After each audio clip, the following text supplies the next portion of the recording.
saya Ibu Toferianti. Saya mahasiswi dari IAIN Fatahul Muluk Papua, Prodi Manajemen Pendidikan Islam semester 5. Tujuan saya membuat video ini untuk memenuhi tugas mata kuliah manajemen perkantoran yang diampu oleh Ibu Hardianti MPD. Kelompok saya membawakan materi tentang aspek manajemen dalam perkantoran. Saya sebagai pemateri pertama membawakan 3 poin. Poin yang pertama, pengertian manajemen perkantoran. Poin yang kedua, pendekatan manajemen. Poin yang ketiga, unsur-unsur manajemen. Poin selanjutnya akan dibawakan oleh pemateri kedua, Saudari Novi Septiramini Wijayanti.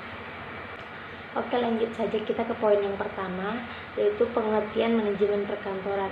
Nah, pengertian manajemen itu sendiri yaitu proses perencanaan, pengorganisasian, pengarahan, dan pengawasan usaha-usaha para anggota organisasi dan penggunaan sumber daya para anggota organisasi lainnya agar mencapai tujuan yang telah ditetapkan.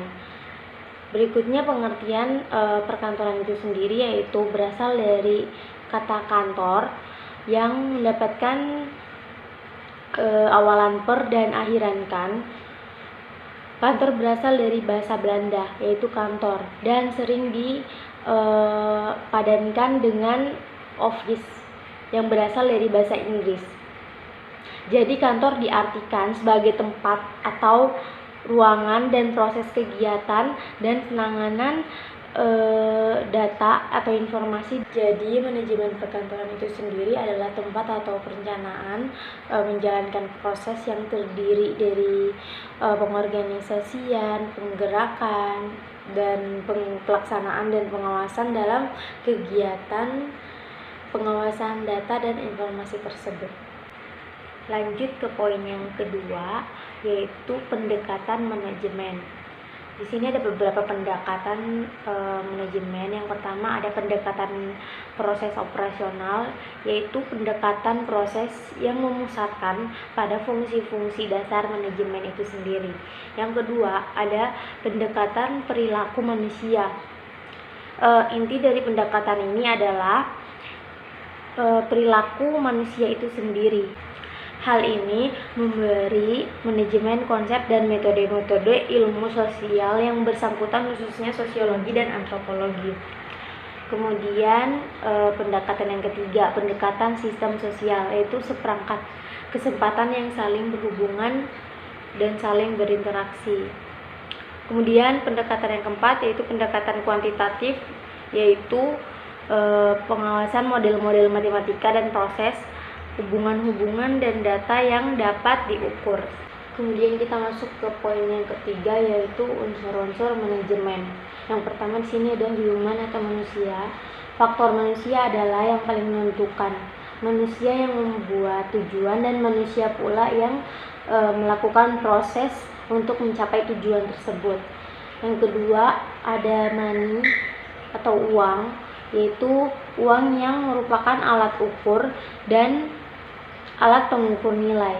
Besar kecilnya hasil kegiatan dapat diukur dan jumlah uang yang beredar dalam perusahaan. Yang ketiga ada materials atau bahan. Dalam dunia usaha untuk mencapai hasil yang lebih baik, selain manusia yang ahli dalam bidangnya juga dapat menggunakan bahan atau materi sebagai salah satu sarana, sebab materi dan manusia tidak dapat dipisahkan. Tanpa materi tidak akan tercapainya hasil yang dikehendaki. Kemudian ada mesin. Dalam kegiatan perusahaan, mesin sangat dibutuhkan karena penggunaan mesin di sini akan membawa kemudahan atau menghasilkan keuntungan yang lebih besar, menciptakan efisiensi kerja. Kemudian di sini ada metode atau sebuah metode dapat dinyatakan sebagai penetapan cara pelaksanaan kerja dengan memberikan berbagai pertimbangan dan sasaran, fasilitas-fasilitas yang tersedia dan penggunaan waktu serta uang serta kegiatan usaha dalam sebuah perusahaan. Dan yang terakhir yaitu market atau pasar. Di sini perusahaan pasar dalam arti menyebarkan hasil produksi merupakan faktor yang menentukan dalam perusahaan itu sendiri. Mungkin itu saja materi yang saya sampaikan. Poin-poin berikutnya akan disampaikan oleh pemateri kedua, Saudari Novi Septiani Wijayanti. Terima kasih. Assalamualaikum warahmatullahi wabarakatuh. Perkenalkan, nama saya Novi Septiani Wijayanti. Saya dari kampus IAIN Fatah Papua, program studi manajemen pendidikan Islam semester 5. Nah, di sini saya akan melanjutkan membacakan materi mengenai mata kuliah manajemen perkantoran yang telah dibacakan oleh materi pertama tadi, yaitu Saudari Ega Oktavia Irianti mengenai aspek dalam manajemen perkantoran. Nah, kita lanjut saja ke topik pembahasan yang selanjutnya, yaitu fungsi-fungsi dari manajemen. Nah, di sini fungsi-fungsi dari manajemen sendiri ada pendapat dari menurut George R. Terry, fungsi-fungsi manajemen sendiri itu ada 4. Yang pertama itu ada fungsi perencanaan. Nah, fungsi perencanaan ini yaitu adalah pemilih fakta dan penghubung fakta-fakta serta pembuatan dan penggunaan perkiraan-perkiraan atau asumsi-asumsi untuk masa yang akan datang, dengan jalan menggambarkan dan menuliskan kegiatan-kegiatan yang diperlukan untuk mencari hasil yang diinginkan. Terus lanjut ke fungsi yang kedua, yaitu fungsi pengorganisasian. Nah, pengorganisasian ialah pertemuan, pengelompokan, dan penyusunan macam-macam kegiatan yang diperlukan untuk mencapai tujuan tersebut. Nah, terus fungsi yang ketiga yaitu ada fungsi pelaksanaan atau penggerakan. Penggerakan adalah membangkitkan dan mendorong semua anggota kelompok agar supaya berhendak dan berusaha dengan keras untuk mencapai tujuan dengan ikhlas serta serasi dengan perencanaan dan usaha-usaha pengorganisasian dari pihak pimpinan. Terus fungsi yang terakhir yang keempat yaitu fungsi pengawasan. Nah, pengawasan ini dapat dirumuskan sebagai proses penentuan apa yang harus dicapai, yaitu standar, apa yang sedang dilakukan yaitu pelaksanaan, menilai pelaksanaan, dan bila mana perlu melaksanakan perbaikan-perbaikan sehingga pelaksanaan sesuai dengan rencana, yaitu selaras dengan standar atau ukuran yang telah ditetapkan oleh perorganisasian tersebut. Nah, itu tadi topik pembahasan dari poin D, yaitu fungsi-fungsi dari manajemen. Selanjutnya kita ke topik pembahasan yang selanjutnya, yaitu poin E, peran manajer dalam manajemen. Nah, manajer ini adalah orang yang berperan dan bertanggung jawab terhadap seluruh bagian dalam organisasi. Peran manajer dalam manajemen yaitu meliputi perencanaan, pengorganisasian, pengarahan, pengkoordinasian, dan pengendalian seluruh sumber daya yang ada guna mencapai tujuan organisasi tersebut. Terus kita lanjut ke topik pembahasan yang selanjutnya, yaitu poin terakhir, poin F, keterampilan manajerial. Nah, keterampilan manajerial yaitu ada 4 keterampilan. Yang pertama yaitu keterampilan konseptual. Nah, keterampilan konseptual yaitu mencakup kemampuan manajer untuk melihat organisasi sebagai seluruh keseluruhan dan memahami hubungan antara bagian yang saling bergantungan, serta mendapatkan, menganalisa, dan menginterpretasikan informasi-informasi yang diterima dari berbagai macam-macam sumber.